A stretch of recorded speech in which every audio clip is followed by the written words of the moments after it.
Hello crafty monkeys, and I've got a project for you. It's this, which is a pouch for your scissors. So it's 3 pouches in one. So you've got a pouch at the front to put your little scissors in. You've got a pouch here for larger scissors, or you could put your cutting blade in there. And on the back you've got another pouch, and in the pouch I've got fabric pen, and I've also got a chopstick. Now, if you watch what's coming, you'll know what I use the chopstick for. So follow me and you'll see how to make this really nice scissor pouch. Okay. So you need to cut a pattern first of all. And the pattern is simply just a piece of A4 copy paper measuring 8 1/4 inches by 11 3/4 inches. So that's your size of a piece of general copy paper that you put in your photocopier. You then need to turn up one corner 2 inches. First of all, you need to fold it in half that way. So I'm turning this side here on my right, and I'm turning that corner over to that edge there, and then I'm going to put a crease in. I'm then going to fold here, and I'm then going to fold this up 2 inches. I can use my tape measure to measure the 2 inches, but you're literally folding up that line there. So this crease in the middle, you're going to fold it up 2 inches, and then you're going to just press that across there, and you'll fold that so you get a nice crisp, but you've got a blunt end here. You then flip it over and you turn it over and meet that edge there again, like so. So there's your paper pattern. It's your paper pattern with the blunt end, and then these are all the sections you can put 3 lots of scissors or cutters or other pieces of equipment in. I will just do that again with you one more time, just so you get the hang of it. A4 piece of paper, you fold in half that way, so you're folding from your right hand across to the left hand side, and you put a crease in. That crease, then you pull up that corner in this far corner in the left down here. You're going to put that up 2 inches and crease it across, and you can fold it back to where you were, and then you turn it over and you fold that edge to that edge there, and then you have your pattern. So you can use that to cut around, but also it just reminds you how to fold all the pieces, the sections of your scissor case when you make it up. So I'll put that to one side. So if you think about the shape you're going to cut out, so you can unravel that, but keep this turned up here. You're going to cut out that shape, one in one fabric, which could be the inner fabric, an outer fabric, and then you're going to cut a piece in wadding. So I've put a piece of wadding. You don't have to put the wadding inside, but I like it because it makes it nice and soft, or you could put some iron-on interlining if you wanted to. So as long as you've cut out all those pieces, you're then ready to sew. So once you've cut out, just make sure that you've got both the right sides facing each other for the fabrics, and then you put the wadding on the outside, possibly on the bottom is probably the best way to work. So put your wadding down, then your 2 lots of fabrics right sides together, and then you can either clip together with quilting clips, or I like to use pins, so I'm just going to pin together. I've put 2 pins here. This is going to be left open about 2.5 to 3 inch gap here on the shorter side. So if you have that lined up as portrait, if you look to the shorter side, which for me is my right hand side, but you might have flipped the pattern over and it could be the shorter side is here on the left, but just the shorter side, if you leave a space here of about 2.5 to 3 inches, that's so that you can pull it all through. Now I'm going to go away and I'm going to stitch. I'm going to back tack and then stitch down that slope there, along the bottom, up across the top, and down to that point there, and back stitch there. So I'm going to go away and do that, and then I'll show you we're turning it out, but we're also going to snip the corners also. So now I've stitched round and left that gap at the side here on the shorter side. I've only done 1/4 of an inch seam allowance all the way round. It doesn't have to be that wide. And what I'm going to do next is I'm just going to snip those little corners off, just take the bulk away from the corners, because we're going to pull it all through and we want as sort of crispish, if that's a word, crisp corners as possible. So I'm just going to just nip those corners, but I don't want to don't want to get too near the stitching because I don't want to make any holes into it. So we're going to go in between the two layers of the fabric, and we're going to start just by turning the almost like a bag really. You're going to pull that through that hole. And then I use something blunt, like a chopstick is perfect. I always have this in my sewing box.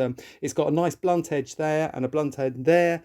And then I can go in and I can push this out, and I can really push my corners out without really fearing that I'm going to go all the way through the corner. If you try pulling through with either a knitting or pushing out with a knitting needle or a pair of scissors, 9 times out of 10 those will go through. So I'm just using the blunt end of the chopstick just to push those corners out as best as possible. I'm not putting too much pressure on because I don't want to rip the seam or anything like that. So I'm just doing that there in that corner, pushing out this corner here,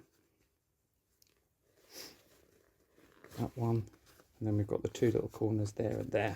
We've still got the opening there. So if I just flatten that all out, what I'm going to do is I'm going to go back to the ironing board. I'm going to give that all a really nice press so it's really nice and crisp. And when I do press it, I'm going to just see where the opening is there. I'm just going to give that a little press so it almost looks like it's closed, but I'm not going to quite close it yet. So we'll do that when we're stitching the actual scissor pockets together in a minute. So I'm going to go away, press it nice and flat, and then we're going to look how we're going to start folding it up and then where we're going to stitch it next.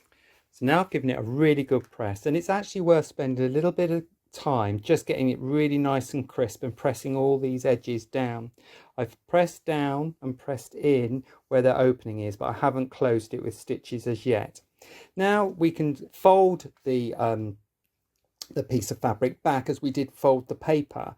And so we're going to fold this side, which is this side down here, and we're going to fold it up towards that side there. Fold it there.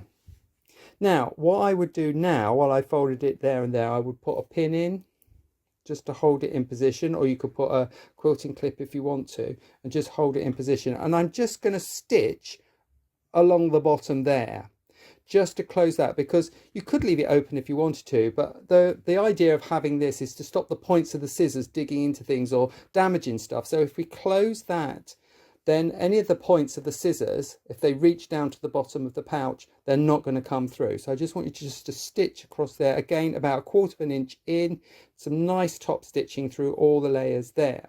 Then when you've done that, then you can fold the rest of it over. Again, it might need another press at this point, so you might want to give it a nice press so that it's really nicely sort of nice and crisp, ready for sewing.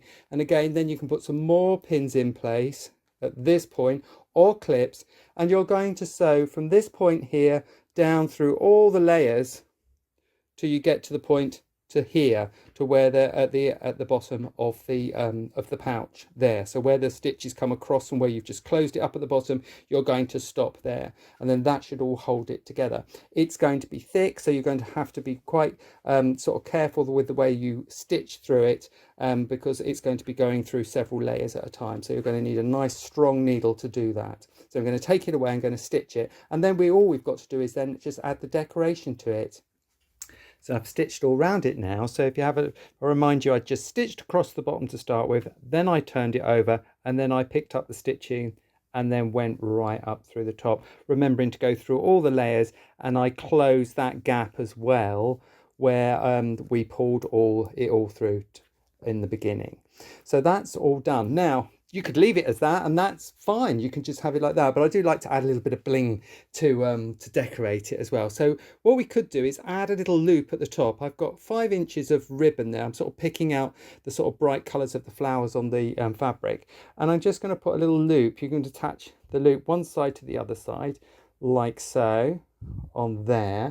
And then I'm going to use a couple of little purple buttons, just a little heart buttons, one either side, just to decorate it with. Now the loop is quite good because you might have like a little hook at the side of your work table or something where you can just hook it on, or whatever, or you can just pick it up from there as well. But I quite like the idea of having a little hook, plus it's a nice little decoration as well. So I'm going to stitch through there. I'm going to stitch through with some purple thread and stitch that on, and then I'll show you at the end the finished result.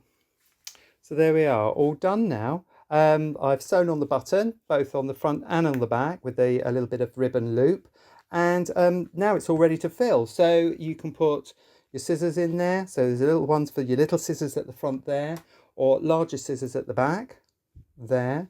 If you don't want to use, maybe you use a blade. You can always pop your blade in the back down there as well if you wanted to. That could go in the back there. And still, we've got one more pouch on the back.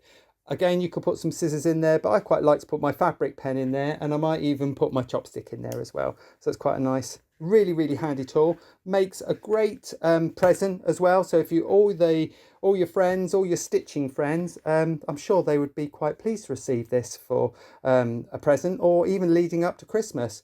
Something you could make for everybody that you know that does some stitching. So have fun making it, and there you go.